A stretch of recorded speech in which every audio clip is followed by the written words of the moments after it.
Welcome to Beyond Better, a podcast that explores a simple but profound idea. We all deserve to live lives we love, and that includes our work lives too. I'm your host, Stacey Ennis, an author, book coach, speaker, and long-time location-independent entrepreneur living in Portugal with my family of 4. Join me as I talk business, location independence, writing, publishing, and so much more, all focused on building a life that is beyond better. Before we get into this week's episode, I just want to let you know we are talking to a guest that is on the road. She is on her bicycle. She traveled from Portugal to Pakistan. So 2 things. 1, you're going to hear some background noise. The sound quality on her side is not as great as it normally is with guests, but that's part of it. It's part of the adventure of being out on the road. And unfortunately, we had the episode cut off unexpectedly at the end, but it was still so good. I wanted to share it with you. So with that said, let me turn it over to this week's interview. Welcome. I am really excited about this week's topic, which is all around travel, exploration. We're going to talk about book writing. We're going to talk about art. And I haven't had a episode recently really digging into different lifestyles and different ways of exploring the world. So I'm really excited to get to introduce you to this week's guest. Mara Mures is an artist traveler. Her favorite transport is the bike, and she's currently on a big trip. She left Portugal in February, and she's now in Pakistan and then India and perhaps beyond. She earns a living from travel books and paintings that she makes on the way. Mara, welcome. I'm so excited to get to talk with you today. Thank you so much for having me. Thank you so much. You're on an 18-month cycling adventure, which is just like blowing my mind. And not only that, but you are doing it all by yourself. I would love to hear what inspired that decision and gave you the courage to do it. Okay, so basically the 18-month trip was the last one in South America. This trip that I'm making now, I don't really have a time limit. I'm just going until I want. I don't have a finish line. I just like to to travel without a time, and if I want to make a different plan, I just do it. Okay, so interesting, because for some reason I was thinking this was your 18-month trip, but you actually already completed an 18-month trip, and now you're doing another journey. So you left Exactly. Portugal in February. What was it that inspired you to head out? And currently you're in Pakistan, and like what's the plan and in this trip? What are you hoping to experience? So my goal was to visit Asia because I've never been in Asia before. And when I was in Portugal, I was like, okay, I could take a flight to Thailand or to some other place and start there on the bicycle and go around. But I thought, why not explore everything on a bicycle from my village? And I just left Portugal. I only did some parts in Portugal by bicycle. The rest of Europe I haven't gone in a bicycle, and it's a completely different experience than just landing in a plane and don't have the context of the place you land in. So I like to go and to see all the differences on the way. So being in Pakistan, it's already so much different than all the other places I've been. It's very similar to India, I guess. I'm very close to it, and it feels so nice. What is it like to travel by bicycle? I mean, I'd love to just hear a little bit about that experience. I mean, the first thing that comes up for me is safety. And so what does that been like, and how do you travel by bike? Can you just give us some of the kind of week in the life of a bicycle traveler? I'd love to hear about that. Yeah, of course. So basically, I begin my day with my oats. I like to eat oats in the morning. Normally, I'm camping somewhere in my tent, or if it's hot weather, I don't even put my tent on. Um, so basically, I start the morning cycling, I stop a bit, I cycle again, I stop again. So it's just like being in contact with the locals, and I can say hello to everyone. I can stop wherever I want to point or to take a picture or to talk. And it's like much more an open experience than, for example, being in a car that you are going so fast, you are inside a box, you are not so in touch with everything around you. Hmm. So you said you camp. Do you carry like a tent with you? How does that work exactly? Yeah, so I bring my tent, my sleeping bag, and mattress, so I can be independent and just sleep whenever I want. If I see a lake, if I see a nice landscape that I want to stay there, I just put my tent, and it's a nice way to just save money and not going to hotels. I take showers at petrol stations, rivers, or anywhere I can get a shower or water. That's it. And about safety, I mean, there's a lot to talk about that. But I feel safe most of the time. Mm.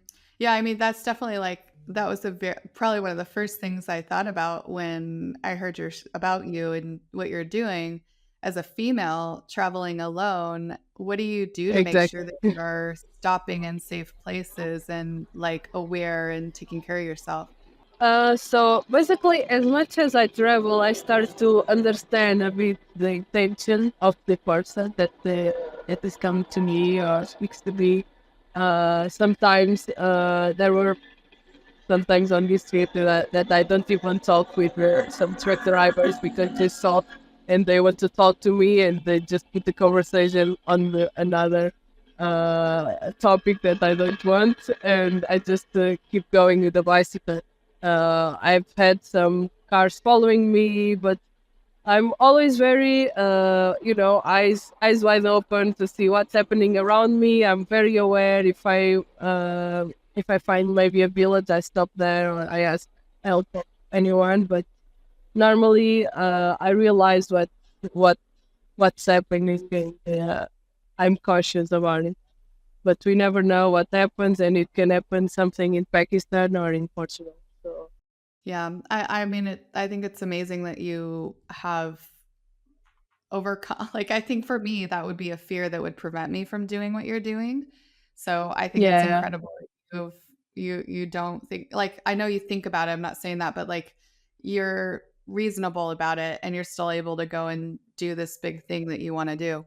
yeah, I mean, I don't think that being a woman will stop me from doing anything I want. So I just carry on. I don't think it will limit me in any way.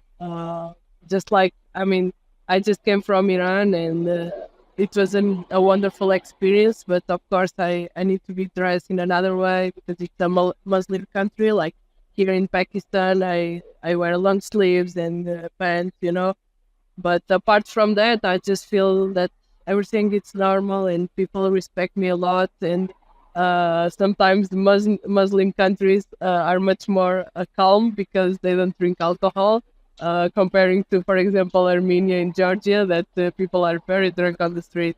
Oh, interesting. Yeah, so I bet you see a whole different side to things. Like, this makes me think about when I travel, I prefer to go everywhere by foot because I just end up having totally different experiences than if I'm like taking a taxi or an Uber somewhere. And it takes a Complete. lot longer to get places, but I discover like a little bookstore, or I get to see some historic thing that I never would have known about. Yeah. How is it different traveling by bicycle than traditional forms of travel?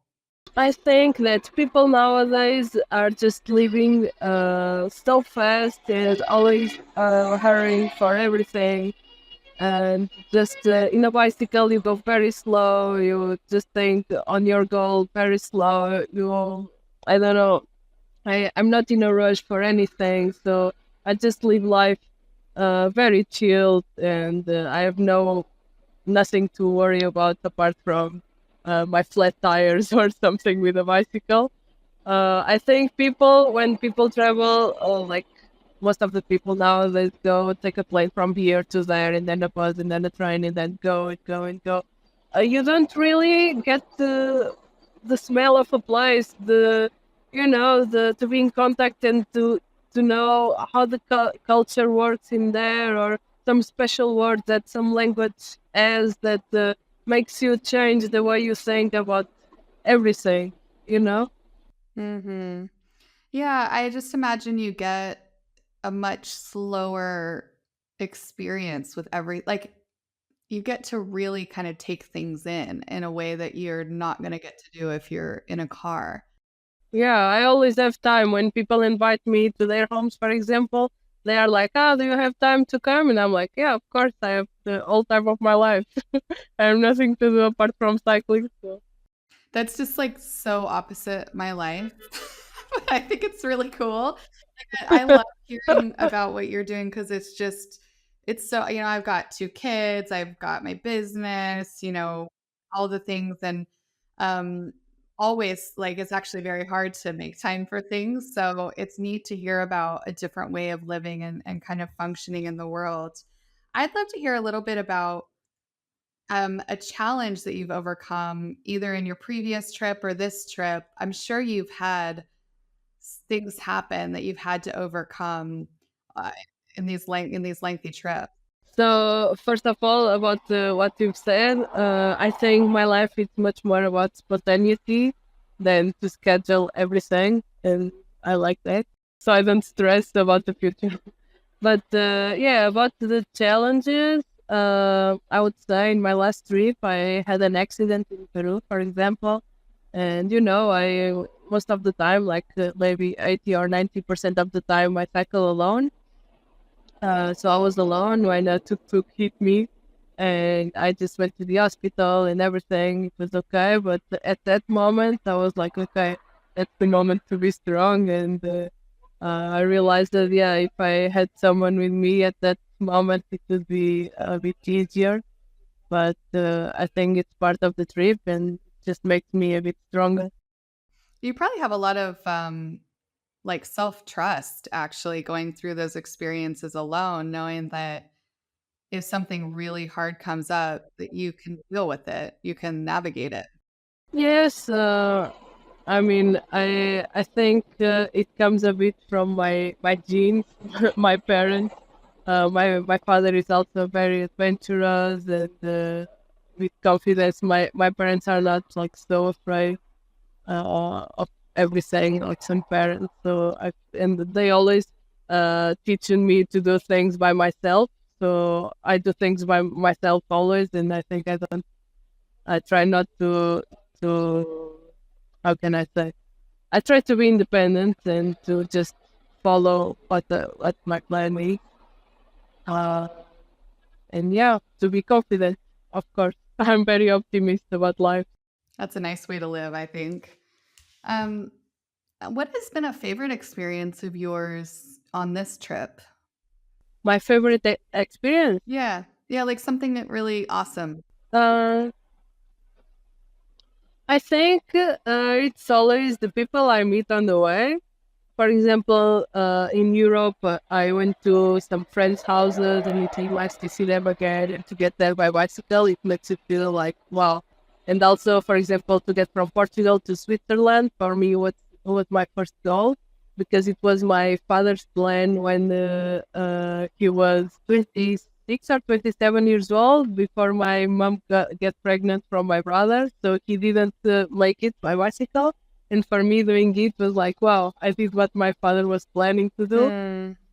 And and also, I don't know, to get to know other cyclists in Turkey, I met a lot of people cycling. For example, three friends from France, and we cycled together for like 2 weeks. Then we got to see each other again in Georgia, in Armenia. So we are always meeting the same people and meet them again in the other cities or other countries because on the bicycle you go slow and you can uh, get to meet them again. Hmm. That's so cool. I love that.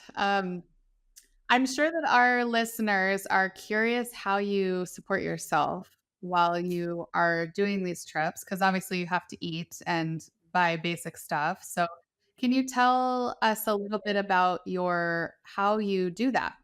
So for my first trip, I was working for 1 year in a ceramic factory in my village, and I got some savings from that. I went traveling, and I thought, I'm not spending so much money as I thought. So I still came back to Portugal with some money. I started to produce my books about to travel that I make on the way. I do some sketches and I write about every day. I did some books, and now while I'm traveling, I sell them. My parents send it to the people. I packed every book, so it's ready to go to the mail. Uh, and now I'm doing again a book of this trip that I'm on. Yeah. When you so just for our listeners who don't know about your books, I know that you created a book out of your sketches that you've done on your travels, and they're these really beautiful kind of full color sketches or paint. I don't know if you use watercolor or what the medium is, but of scenes from your travels. Can you tell me about that? Like when you started journaling through art, did you intend to make a book out of it, or how did that evolve and eventually become this book that you created? Yeah, so basically, I studied art. I was in an art school, art university, and I always like to sketch by observation. This means, like, if I am at a place, I like to paint what's in front of me. And I guess, like, traveling, you can go to some wonderful places that you never imagined. You can have a big glacier in front of you, or like some beautiful mountains, or a nice beach, or some people at the local market that you can sketch. And it's very, very inspiring for me. And for me, it's my companion to bring my sketchbook everywhere and just mix the colors. And yeah, it's part of my trip. And I think without it, I wouldn't feel uh, complete. So I try to do, like, I don't do it thinking about the money. Of course, it's nice, but first of all, I started to do it because I like it. It's just what I love to do, to create. So yeah, it's nice to earn money like that. But did you plan to create a book, or after did you decide to do that after you got back? I plan to create because I've done other trips before, for example, in Iceland, and it was like a smaller trip, and I did. So I thought, okay, now let's do it and do a bigger one. Mm. So, can you talk us through, because we have a lot of aspiring authors that listen to this podcast, and I know you produced this book yourself fully, from what I understand. Can you talk us through that Yes. process from, well, we heard about the creation of the art, but can you talk us through how you then turn that into a book? Like, what did you do? And then Mhm. how you're, and I know you're selling it through your Instagram, but can you talk a little bit about that process and maybe a little bit about what you learned through creating that book? So, as I told, I paint and I write my memories, and I fill all the sketchbook. For example, at the last trip, I filled 6 sketchbooks. So when I got home from the trip, I just sketched, scanned every page of the sketchbooks. I scanned, I put it on Photoshop, I passed it to Illustrator and put in like a big PDF of like a book. I created like a cover and everything. And everything was written by hand. I didn't pass anything for the computer because I like it in my style. It's like an art piece. It's not like a real romance or book about something. It's just the way I like to do it. So afterwards, to print it, I just sent it to an online printing graphic, and that's it. I didn't. Uh, I mean, I did it all by myself, and I presented this in some places in Portugal as well because it's written in Portuguese. And yeah, that's the way I do it. Wow. How long did it take you to put that all together and get it to market? Maybe 3 months. Intense focus to get it done. Well, I guess it Yeah, was like a yeah. very long creation period because you had to make all the art, right? And they have the experiences, and then that was the heavy lift, I suppose, and then it's really about just pulling it together and turning it into something people buy. Exactly. Exactly. The thing is, like during the trip, sometimes I'm too tired to write, too tired to paint, or just to focus on it. But I need to have a method, and just like when I have time, or if I'm staying at the house or an hostel or something, I'm like, okay, now it's the time. Let's write something. Let's put it on, and yeah. Every night I grab my phone and I write a little bit about the day so I don't forget, and then I pass it to the sketchbook. Mhm. Wow. I mean, it's interesting because I'm thinking about with traveling how easy it is to be kind of a passive traveler and not like fully experience what you're doing.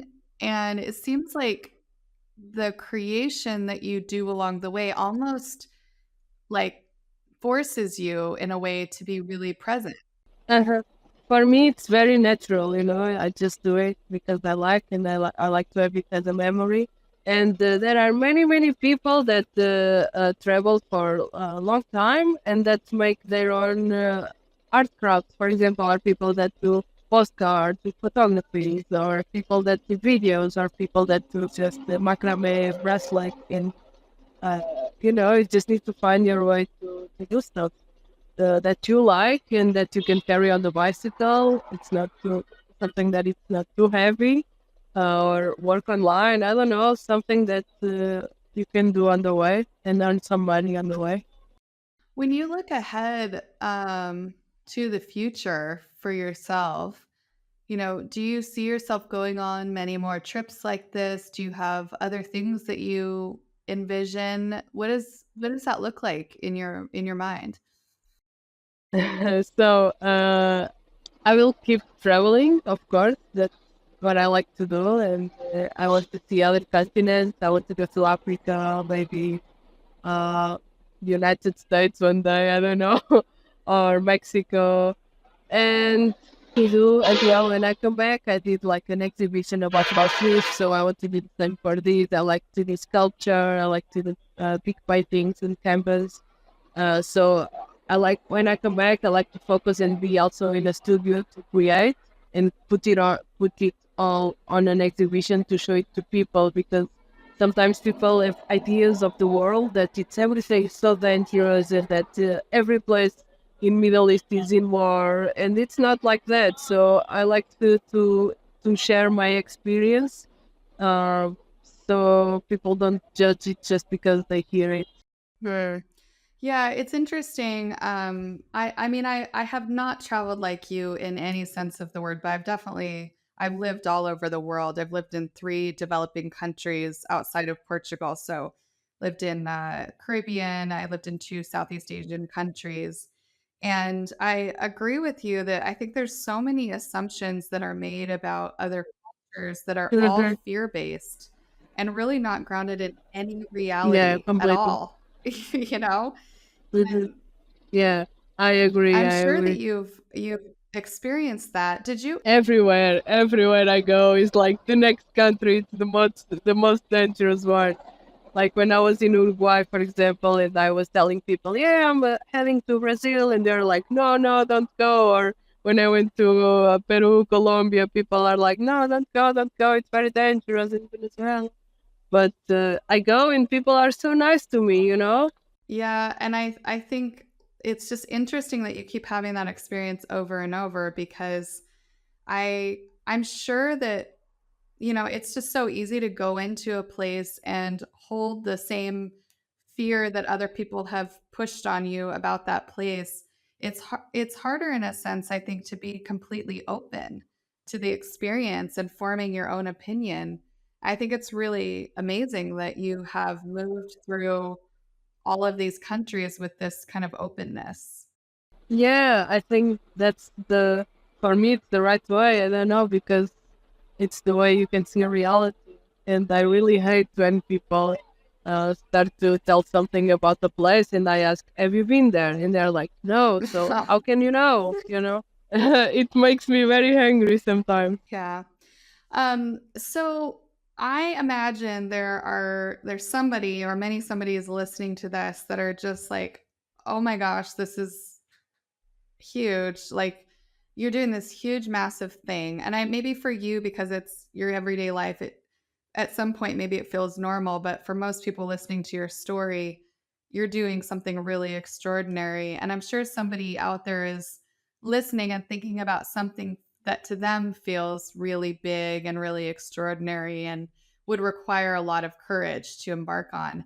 And I wonder if you have any insights that you can offer somebody who's like on the cusp of taking that step. And unfortunately, our interview got cut off right there because of internet connectivity issues.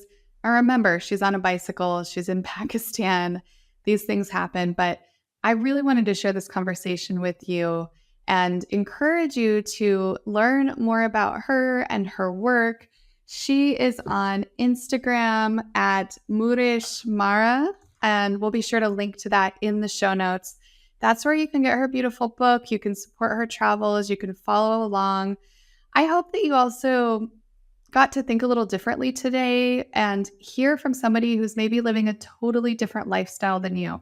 I know for me, it was really, really interesting. I could have talked logistics with her for another hour. I just wanted to know, like, how do you carry food with you? We talked about showers, we talked about safety, we talked about how she earns money. There's so much to that I find so interesting. But the thing that really inspired me about her story is that she is just like doing the thing. And I love talking to people who are doing the thing. And I hope this inspired you today too. I want to thank, as always, Rita Dominguez for her fine production of this podcast. She truly makes this and all of the other marketing things happen. And I am so grateful. And of course, I want to thank the rest of the team for all of their support in helping get this podcast out into the world. It's not just a labor of love for me. It's a labor of many to get this out to you. If you enjoyed this episode, please take just literally 20 seconds to go and leave a 5-star review. Write a couple words, love the show, something very simple. It massively supports me in helping reach more people with the message of living a life that is beyond better. And I will be back with you before you know it. Hi there. If you have been following this show for a while now, you have probably heard my name come up many times before. I'm Rita, I'm this show's producer, and after this interview got cut out, I decided to send Mara over the last question that we had prepared for her interview. So here's what I asked her, and very shortly you will hear what Mara sent over to me via an audio on Instagram. If someone is on the verge of doing something big but has something holding them back, what advice would you offer? The answer that Mara gave was very much in reference to her experience of taking on a big adventure, going on a big trip, and the type of bike that you might have. Although I really think that we can take this as an analogy for any big thing that we would like to take on our lives. So I really hope you enjoy the last question of this episode, and maybe you will hear from me again soon. So I think that if you are thinking on doing an adventure, it doesn't really matter if you have the best bicycle in the world or not. I think what matters is your goal and your motivation to go. So I think everyone should do that, and the most difficult part is just to leave the routine of our lives and to just go on an adventure and to leave everything behind. But after you are on the trip, everything becomes much easier. There is no big responsibilities, and everything, it's much more easy and nice. I mean, that's it. Just go for it.